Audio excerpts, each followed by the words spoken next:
as ordinary till you see the core side of it. And what you're looking for is the story behind the news. We bring it to you from Lagos, the commercial capital of Nigeria. Giving you all sides and political stories round the clock. Every detail from the start line to the final whistle. CoreTV News, expanding your view.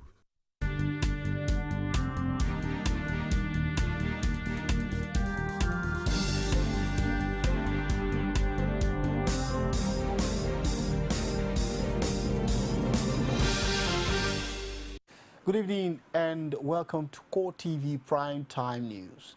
I am Emmanuel Ezekiel. In our major story, police in Yobe confirmed that suicide bombing in Potiskum earlier today did not claim any lives.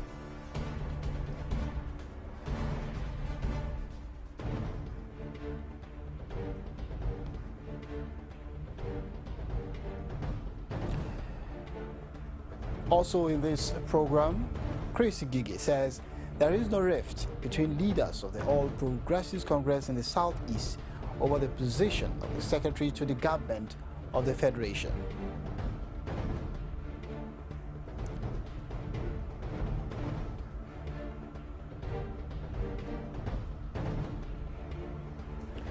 As the impeachment saga in Ekiti State continues, a group of professionals in the state appeals to lawmakers to embrace peace.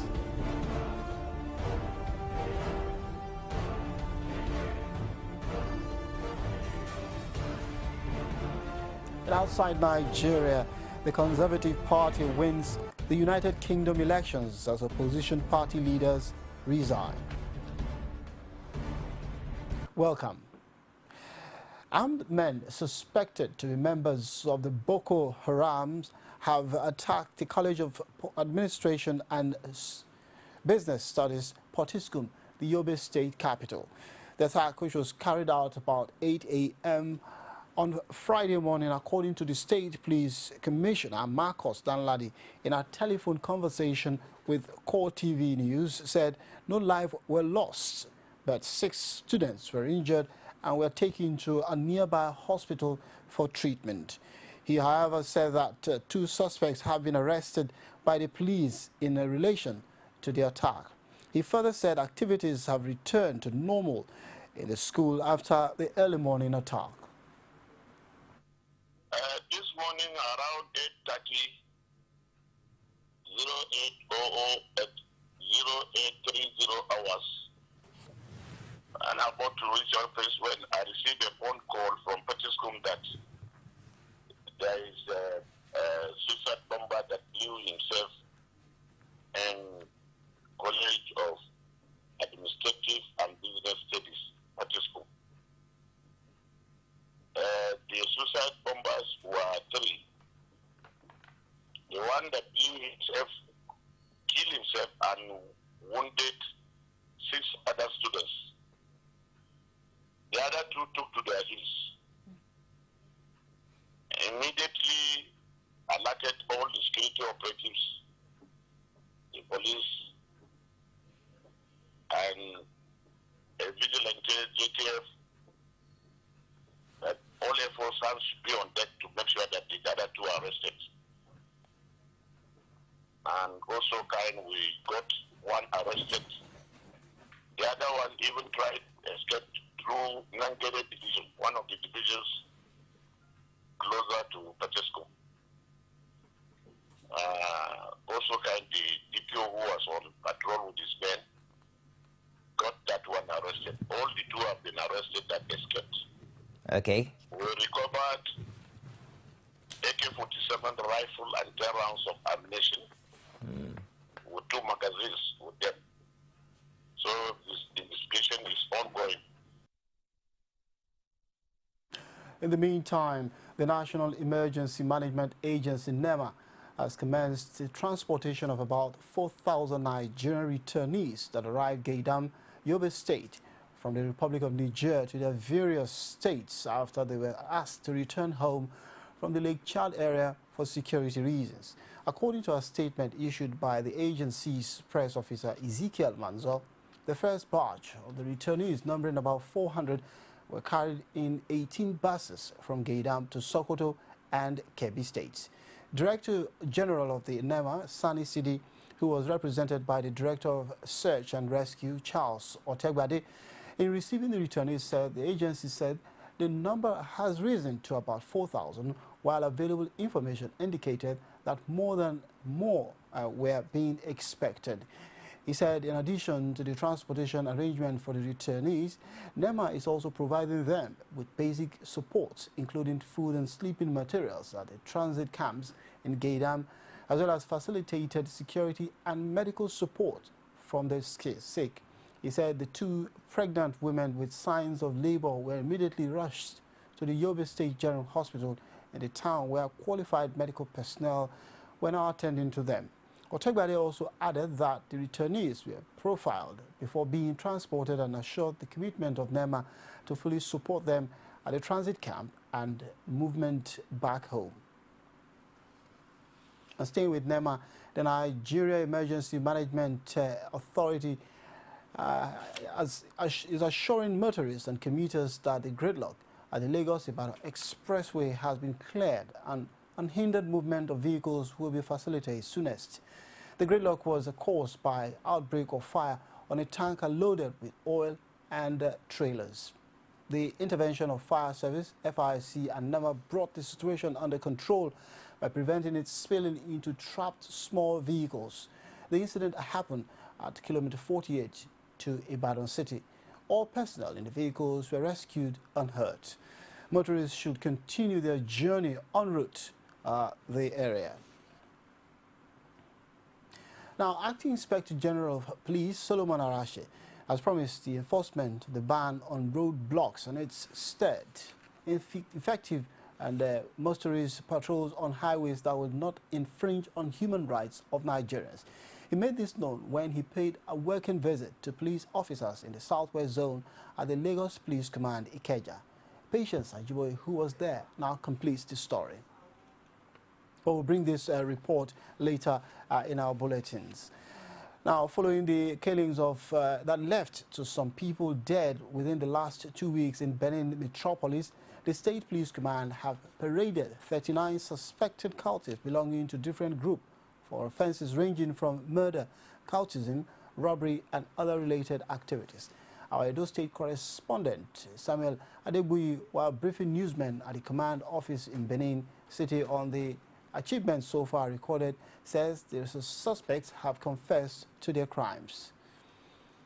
We'll also bring that report much later in our bulletins. Moving on now, as the popular saying, every day for the thief and one day for the owner goes, it was not shocking when the Ogun State Police Force discovered a ritualist den in Itele on the Ado-Odo-Ota local government area of Ogun State, where the skeletons of human beings, mostly female, had been killed and possibly used for rituals. Our correspondent Olajumoke Olatunji filed in this report.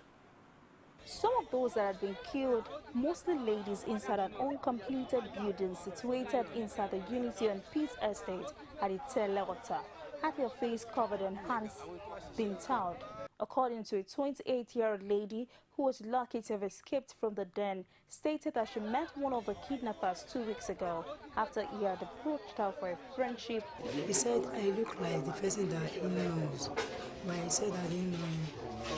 But he asked me that what am I doing? He said I'm selling clothes. He said that which type of clothes? I said we exchange number. The Public Relations Officer of the State Police Command, Muyiwa Adejobi, confirmed the incident, stressing that the scene was not a normal environment, which he claimed should be a ritual den. Police went to the place.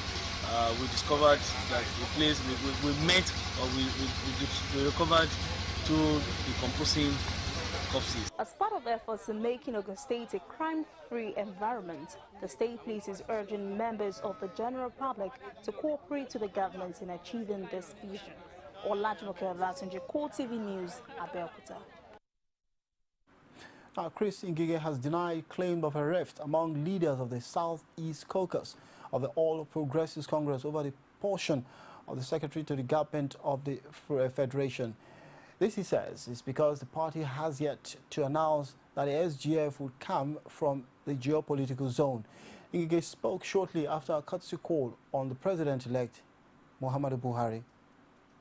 Well, I was in the delegation that came the last time, truly, and we cannot say for now that our party has zoned the position of SGF to the southeast, because we have a select committee that is still working on distribution of party offices and executive offices, and that of also the legislature, which is where you have the Senate President, Deputy Senate President, the Speaker, and the Deputy Speaker of the House of Representatives as presiding officers. And of course, other principal officers of both chambers will also be worked on by that same committee, including the SGF position we are talking about.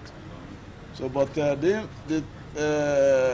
import of what's happening, like he said, is that in the executive branch now, the Southeast is not represented at all. And in the legislature, we will not be represented because we have no single senator from the Southeast of Nigeria. We have 2 House of Representative members who are not ranking. And unless they apply the doctrine of necessity, they might not be presiding officers. So it is in that wise that the people you saw here 3 days last week and today again have been consistently asking for the position of SGF to come to the Southeast. The leadership of the All Progressives Congress in Akwa Ibom State is bent on challenging the outcome of the gubernatorial and state House of Assembly elections in the state. A delegation of party leaders from the state disclosed this during a courtesy call on the President-elect Muhammadu Buhari in Abuja. The team, which was led by Umana Okonumana, told the President-elect that the election in the state was marred by irregularities. They urged him to ensure that masterminds of electoral violence are brought to justice as soon as he assumes office. The incoming president pledged to look into the claims, but also advised the party leaders not to go up or give up on their pursuit for justice.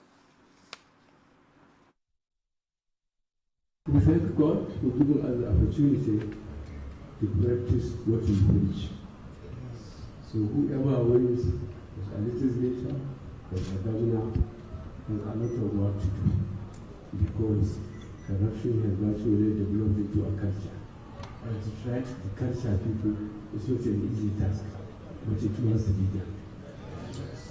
So, distinguished ladies and gentlemen, I know you represent constituencies. Please pass our message of great hope that we are going to do our best. I believe that this visit has been rewarding, and we believe that this visit has set the right tone for an enduring and rewarding relationship between Akwa Ibom State and the administration, which by the special grace of God would be led by our dear incoming President, General Muhammadu Buhari.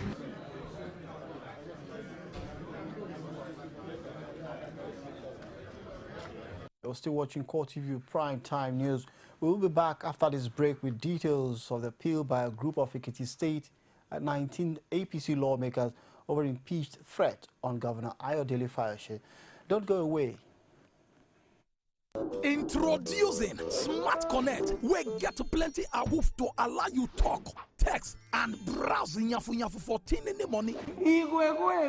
Say you know say with just 200 naira recharge card, Airtel they summer me with 200% bonus to yarn more with any network. Now you not call me your fiance. Relax. In fact, I don't buy your own address in as correct vessel. Anytime I recharge 200 naira and above, Smart Connect they supply me with free internet to browse. If you want to make your family follow you enjoy, buy your 4-in-1 family pack for the price of one. Oh baby. Akururu. This girl too, na family and friends. No carry last to buy your Airtel SIM today. Airtel, the smartphone network. It's CoreTV Prime Time News. A quick reminder of our major story. Police in Yobe confirmed that the suicide bombing in Portiskum earlier today did not claim any lives.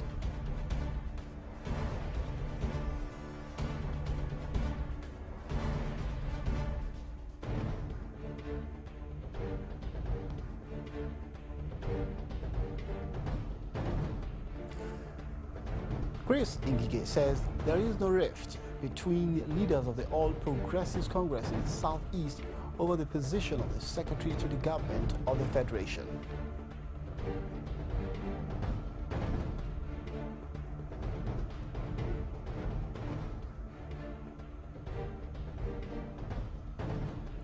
As the impeachment saga in Ekiti State continues, a group of professionals state appeals to lawmakers to embrace peace. Well, you can track some of these stories on our social media platform, Facebook, facebook.com/CoreTV News, or our Twitter handle at CoreTV News NG. And also our YouTube channel, youtube.com/CoreTV, leave a space, and then news. The All Progressives Congress has called on President-elect Muhammadu Buhari to probe the individuals responsible for the inability of government to pay workers' salaries.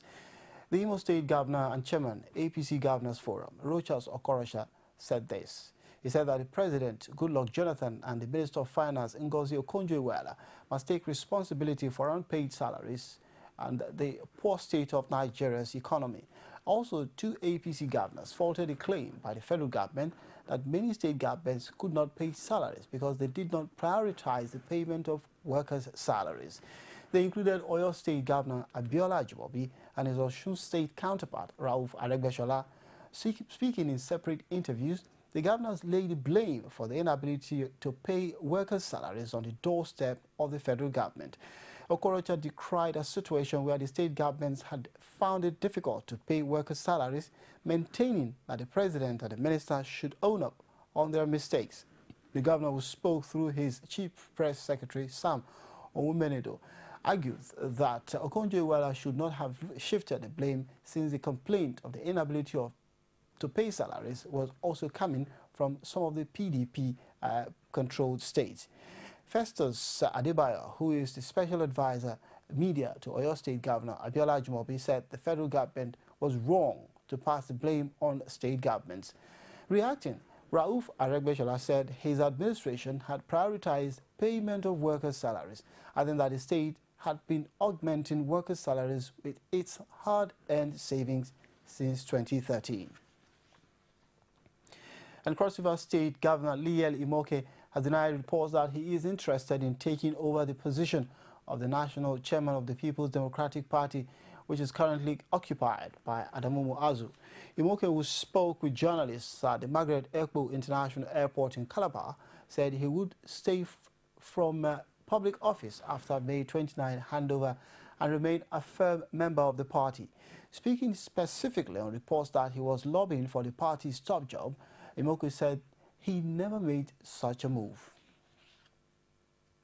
Now to Ekiti State, where as the impeachment saga in the state rolls on, a group of professionals in the state have called on the 19 APC lawmakers to embrace peace. Rashid has more in this report from Ado Ekiti.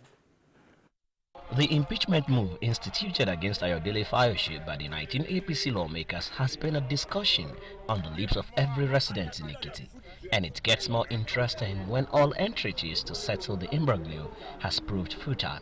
But in a renewed call, some professionals of Ekiti indigents have asked the lawmakers to toe the line of peace. We want to appeal without any reservation to the 19 lawmakers that Ekiti State wants peace, and that they should please allow our governor to enjoy the mandate that was given to him by the people. Offering a concrete solution out of the political logjam, the group says though the rights of the lawmakers might have been trampled upon, they should however overlook the breach for the sake of Ekiti State. I look at where my rights have been infringed, I overlook it, Then we now come to say, okay, let's move ahead as brothers. With peace move from the highs and mighties in Ekiti proving abortive, it is hoped that this will yield good result or also end in the dustbin of trials. Rashid, CoreTV News, Ado Ekiti. Now, residents of Minna in Niger State are not too pleased with the power play between the state legislature and Governor Babangida Aliyu. They see the impeachment crisis in the House of Assembly as a public display of selfishness, especially as it is coming at the tail end of the administration. Correspondent Basi Aye, who witnessed part of the impeachment drama, now reports. The wind of impeachment that blew over Niger State earlier in the week came with consequences. First, the Speaker of the State Assembly, Adamu Usman, lost his seat and was replaced with Issa Kawu. Another event that followed was the police lockdown of the Assembly complex after dispersing the lawmakers. The security operatives were said to be working on instructions to stop the legislators from gaining access into the chambers as part of steps to prevent the impeachment of Governor Aliyu. But while the part also continues with the actors claiming to be working in the people's interest, the residents do not seem convinced. I'm not happy because it's coming at the end of legislative business. They should have the spirit of love and peace. They are the ones who make law and go against the law. The poor masses are not happy with them. Don't forget that thinking for them on. So this one is too bad. We want Nigeria to be good country and everything make it clean, make it come fine. This man says even though he does not support their actions, the higher powers are also to be blamed. The House will have sit down and consider their action. Is it really proper now or thereafter? But nevertheless, as far as the action has been taken, the new speaker would have been allowed to come into the House, and then discussion could be tabled, and the House can have a kind of a House deliberation that will favor the Nigerites. But the new speaker maintains that he will be judged right by his constituents. Well, I have done my best in the past almost 8 years. It's left for them to assess me. I don't want to play politics of self-assessment in situations like this. So I leave them to assess me, but I think if they do assess me, they will assess me with a pass mark. Although the constituents have spoken on how they view the recent power play, it remains to be seen if the major players will bend to the will of the people. Basi Aye, CoreTV News, Niger. Governor Theodore Orji of Abia State has pledged he will not dictate to his successor, Okezie Ikpeazu, after he vacates the government house in Umuahia as the state governor on May 29th. Orji says he will encourage Ikpeazu to use his discretion to run the affairs of the state. The governor, who stated this at the government house, Umuahia, when he received in audience the Akwa People's Assembly, said he would prove wrong his critics, who had insinuated that he would continue to meddle in the affairs of the state after handing over power. Orji declared that as governor, the chief of executive of the state should be allowed a free hand without unnecessary interference. The outgoing governor expressed faith that Ikpeazu would not betray the confidence reposed in him. He urged the people to rally round the governor-elect as their kinsman and gave him the needed support to succeed. Orji used the forum to ask for forgiveness from those he felt offended by any of the policies and programs of his administration. Now, in spite of a tenure marred by the 2014 immigration recruitment stampede, Interior Minister Abba Moro has rated himself high in his service delivery. This was the thrust of a ministerial briefing he addressed in Abuja. Helen Chukwunkwe Okpara has more in this report as presented from our studios. Abba Moro has been a cabinet member since July 2011. His tenure as Interior Minister has been largely uneventful until what is now known as the immigration recruitment tragedy of 2014, which led to the death of between 16 and 24 job seekers. Moro refused to resign in the aftermath of the stampede death, and the government turned down calls for his sack. Now he's insisting that his 4-year stint as Interior Minister has been rewarding for the country. The minister listed the introduction of the e-passport among what he described as the many achievements of the outgoing government. Today, for the first time in the life of the Nigerian Immigration Service, we have the complement of a new visa regime which we introduced. A visa regime that focused on ensuring direct foreign investments to Nigeria. And so for the first time, that visa regime predicated the grant of expatriate quota to organizations on the quantum of capital that will be invested in Nigeria. The Interior Minister also wants the incoming president to leverage on the achievements of the Jonathan administration in the interest of the Nigerian people. When we assumed office here, we discovered that various prisoners were lumped together. Hardened criminals and petty thieves were lumped together. And in the process, we envisaged a situation where people who go to prison as ordinary petty thieves come out hardened criminals because of their mixing with dangerous criminals, the armed robbers and murderers. And so today, even though we have not been able to implement them, and I hope that the incoming administration will do that, we have been able to put together categories of our prisons, categories of our prisoners, so that at the end of the day, when it becomes necessary and amnesty becomes necessary to give, we will know the category of prisoners to grant amnesty to, and of course, above all, to ensure that hardened criminals don't mix necessarily. But with the 2014 immigration recruitment tragedy still fresh in mind, more than 1 year after, issues were raised on government's handling of the disaster and its aftermath. I hear that the list is being manipulated, list of beneficiaries of the immigration recruitment stampede have been manipulated by the ministry. It's very, very, very unfortunate that everything about the immigration recruitment saga have been attributed to the Ministry of Interior. It's very, very unfair. Abba Moro is clearly on his way out of office with the impending end of the Jonathan administration.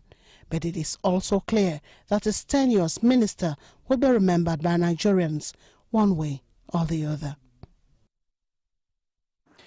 The Ogun State chapter of the Nigeria Union of Pensioners, Federal Contributory Pension Retirees sector, has accused the federal government of compounding the problem of retirees who had spent the better part of their lives serving their fatherland and deprived of their benefit. They posited these grievances while staging a protest in Abeokuta, the Ogun State capital.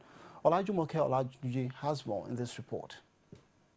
Pension for retirement or old age and survivors' benefits arising from death is one of the solid security attributes approved by the International Labour Organization Convention number 102, which has worked hard on social security matters since 1919 and more so since 1966.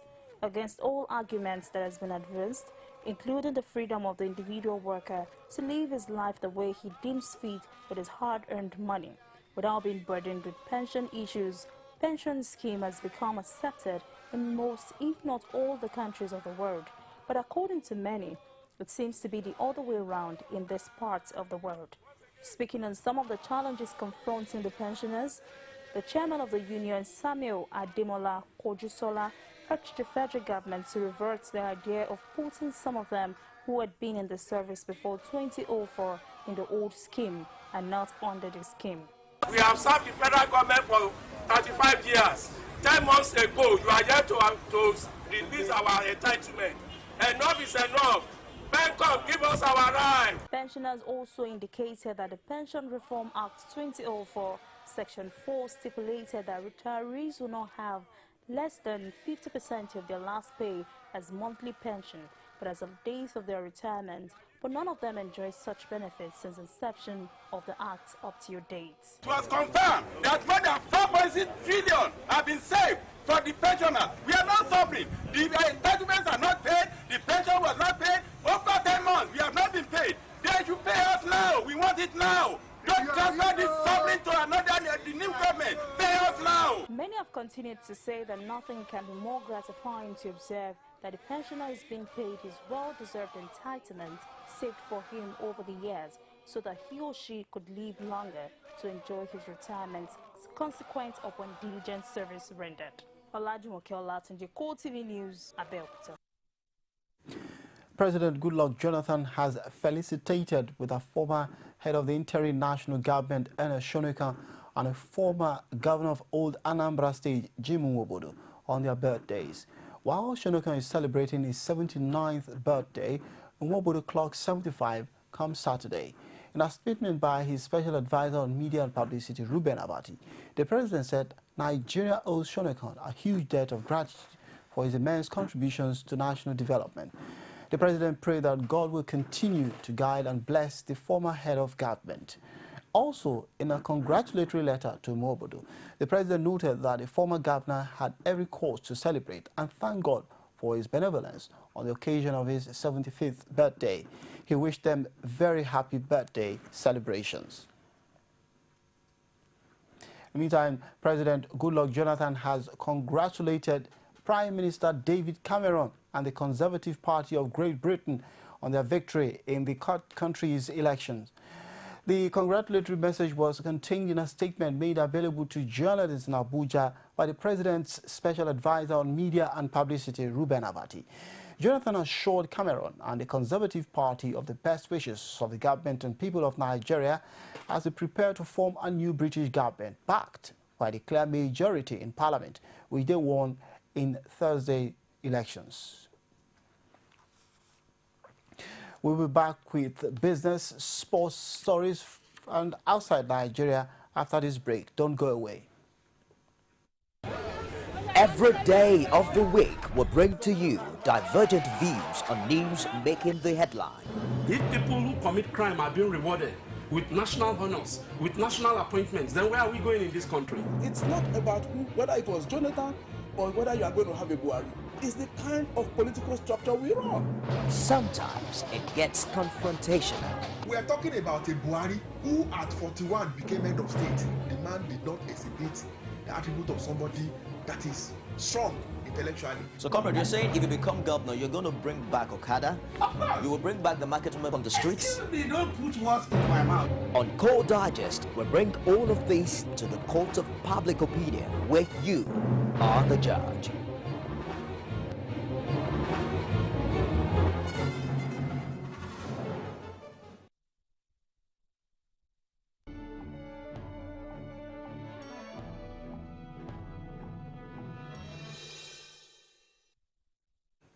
Welcome back. Now to business.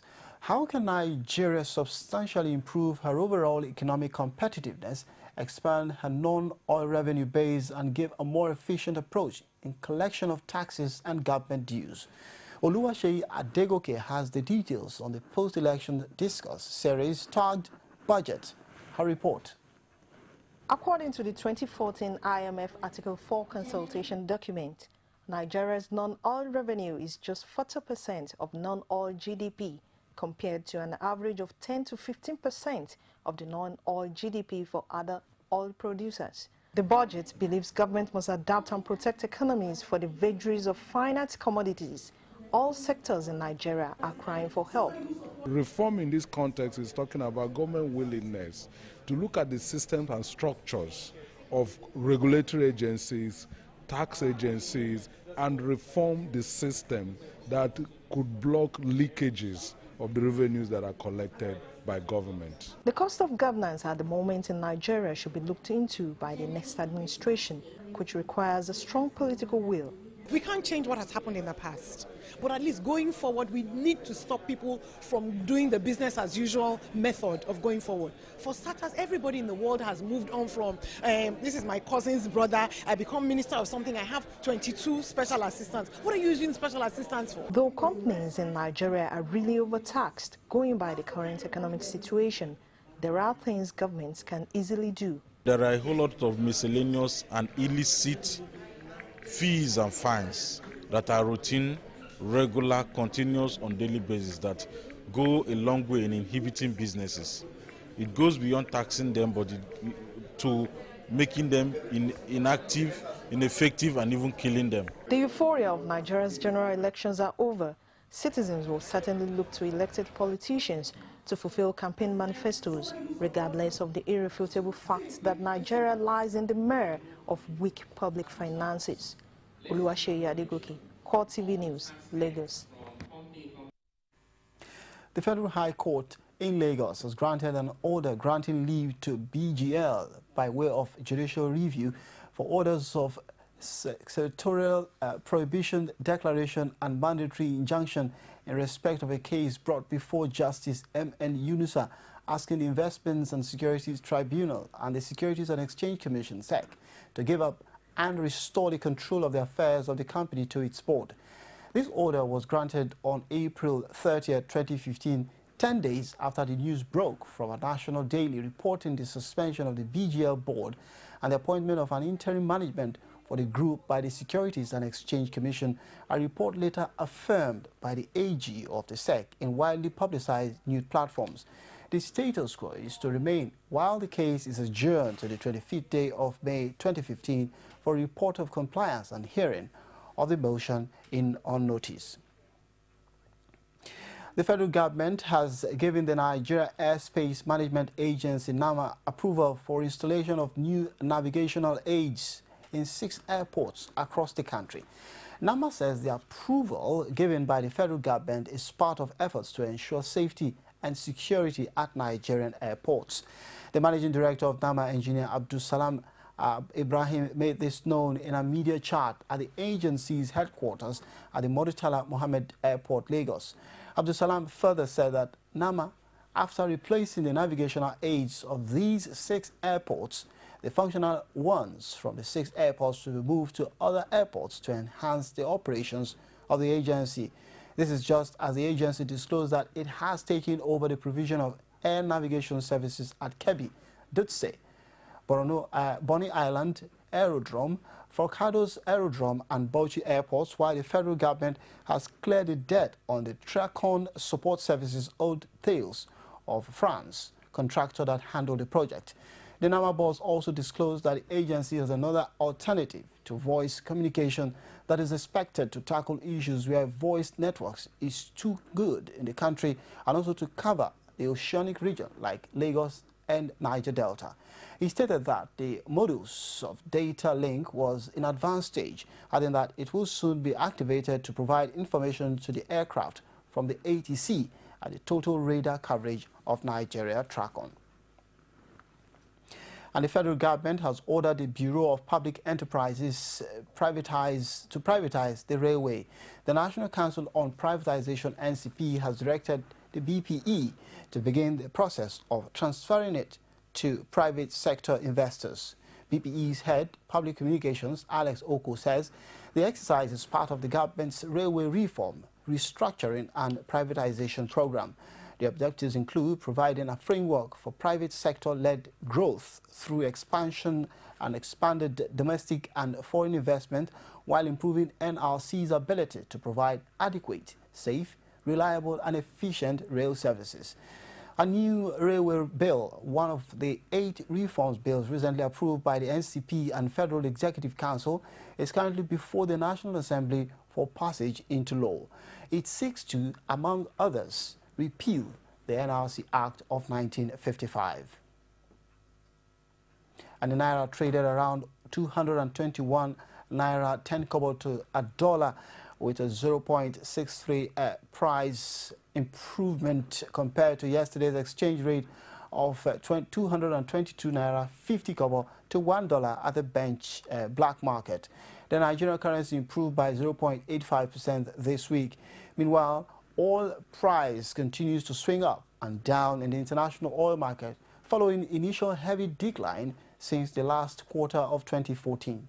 Today, the commodity recorded a loss of 2.28%, and the previous price of $6.22 to close at 64.31 cents. Recall that the initial huge decline in oil prices in late 2014 caused the federal government of Nigeria to review downwards its benchmark oil price for 2015 budget.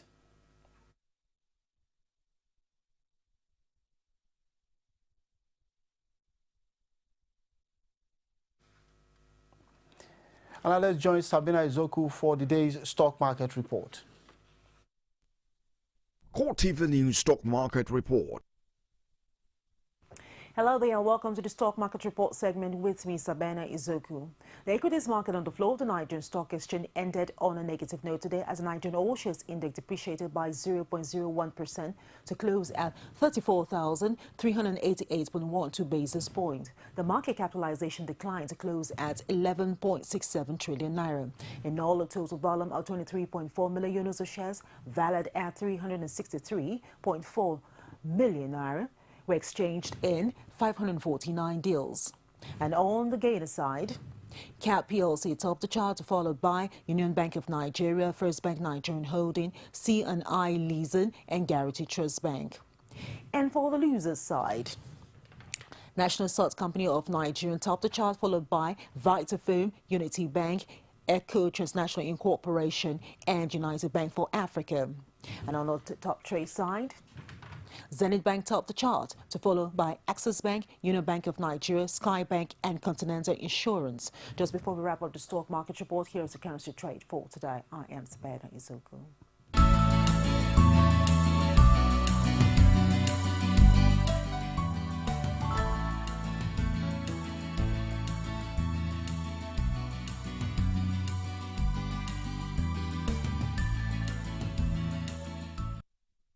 CoreTV News Stock Market Report.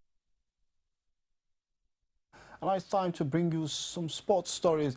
Former Nigerian track and field stars Henry Amike, Tony Osheku, and Yusuf Ali have hailed Mike Temuagbo and his company Patmozi Sports Marketing for putting Nigeria among the list of countries the International Association of Athletics Federation has counted worthy of hosting a world-class road race in 2015. The 10-kilometer Okpekpe Road race is the brainchild of Itumuagbo and his company, and was last year granted a bronze medal status by the World Athletics governing body. Mike Itumuagbo has made Nigerians proud, they said. He has done tremendously well in the development of athletics, especially road races, and they believe that the government should just take advantage of the leverage he has brought into the sport to move it forward. End of quote. Osheku said that he deserves to be recognized by the government for helping to develop the youth. Since 2008, when IAAF started labeling road races, that he can't remember a race that has been so recognized in West Africa. The Okpekpe 10-kilometer race is the first IAAF label event that will take place in Africa this year, and one of only 3 that have been so recognized by IAAF. The Cape Town Marathon in September and the Marathon du Gabon on November the 29th are the other 2. Ali on his part is not surprised that Itumuagbo and Patmozi have been organizing a world-class race in Nigeria. Now, West Ham, Everton or Burnley could play in next season's Europa League after the Premier League was granted an extra place because of fair play. England finished second in UEFA's fair play table, earning an extra spot in the first qualifying round. That race will go to the team that tops the Premier League's fair play rankings, which is currently Liverpool. The Reds could reach Europa via their league placing, so the second, third or the 5th place teams could join them. West Ham, Everton and Burnley currently occupy those positions, respectively, in the latest fair play league. Manchester City, who are 4th, also look likely to qualify for Europa via the Champions League.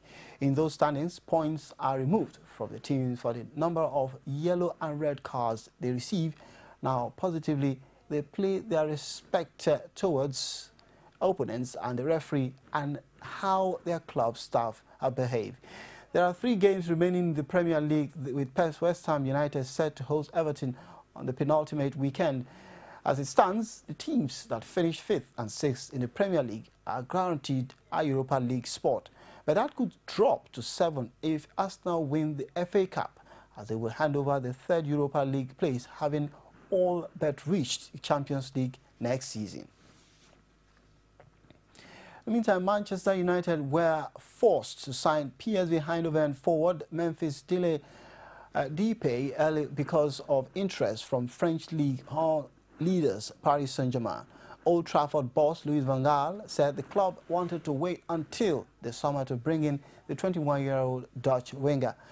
But after announcing a deal in the region of 25 to 30 million pounds, Van Gaal said, and I quote, "I have been forced to sign him. I had to handle it, otherwise he would have signed for PSG," he added. Depay, who has scored 21 goals as PSV won this season's Dutch title, has signed a contract believed to be until 2019 with the option of another year. He will join in June, subject to a medical. And in tennis, Sandy Murray recovered from his win in the early hours of Thursday to beat Spanish wildcard Marcos Granollers and reach the Madrid Masters last 8. The British number 1, 27, won 6-2 6-love victory. Having started his second round match against Philippe Kohlschreiber after midnight, a very tired Murray said he had to bluff Granollers. And I quote, he said that if they want to stop players playing the best tennis, don't play at 3 o'clock in the morning, end of quote. Murray broke the Spaniard in the 4th and 8th games of the opening set before breaking a further 3 times in the second set. The number 2 seed, who won the title in 2008, fought back from a 0-40 down on his opponent's serve in the final game to seal victory. He will now face 5th seed Milos Raonic on Friday after the Canadian defeated Argentina's Leonardo Maya 6-4, 6-3. And I will go for a break. When we come back, we'll bring you stories outside Nigeria. Stay with us.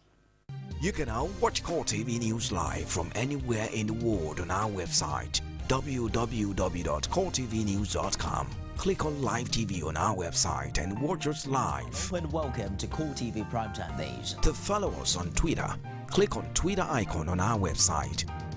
On Facebook, click on the Facebook and YouTube to see all our previous news production. You can also watch us live on YouTube. Click CoreTV, leave a space, then News. CoreTV News, a 24-hour news station. Welcome back. David Cameron has promised to lead a government for one nation and make Great Britain greater as he returned to Downing Street as Prime Minister. Speaking outside 10 Downing Street after visiting Buckingham Palace, he said the UK is on the brink of something special. Cameron's Conservatives have 330 seats, 4 more than needed for a common majority. Their first short victory since 1992. His rivals Ed Miliband, Nick Clegg and Nigel Farage have all resigned after election disappointment. The Conservative leader is now beginning the process of putting together the new government with senior cabinet appointments expected to be announced later on Friday. Cameron said he will reach out to all parts of the UK and strive to bring the country together in the wake of the Scottish National Party's election landslide in Scotland, where it won 56 out of the 59 seats. Now, a Pakistani military helicopter carrying foreign diplomats in the mountainous region of Gilgit-Baltistan has crashed, killing 6 people, the military says. The dead included 2 ambassadors, 2 wives of the ambassadors, and the helicopter's 2 Pakistani pilots. The dead include Norwegian ambassador Leif Larsen, Philippines ambassador Domingo Lucerano Jr., and the wives of the Malaysian and Indonesian ambassadors to Pakistan, Dutch ambassador Marcel de Vink and Polish ambassador André Anorich. were injured in the crash. The Mi-17 helicopter was carrying 17 people, including 11 foreigners. The military spokesman, Major General Asim Bajwa, said in an earlier statement, the 13 survivors had varying degrees of injuries. The injured are being treated at a combined military hospital at Jutial, about 30 kilometers away from the area in which the crash occurred. The aircraft crashed in the Nauta Valley area of Gilgit-Baltistan, about 300 kilometers north of the capital, Islamabad. Gilgit-Baltistan is located in Pakistan's extreme north and is at the junction of three major mountain ranges, the Himalayas, the Karakoram and the Hindu Kush. It is home to more than 100 peaks high than 7,000 meters. It is also part of the disputed region of Kashmir. Well, before we go on the news, on the primetime news tonight, these are major stories.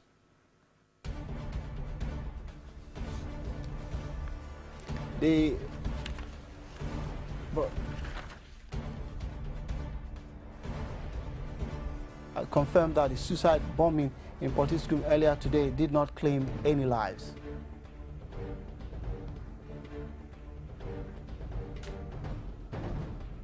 Also brought to you, report that Chris Ngige says there is no rift between leaders of the All Progressives Congress in the Southeast over the position of the Secretary to the government of the Federation. Well, that's our package tonight. Many thanks for joining us. I am Emmanuel Ezekiel. Good night.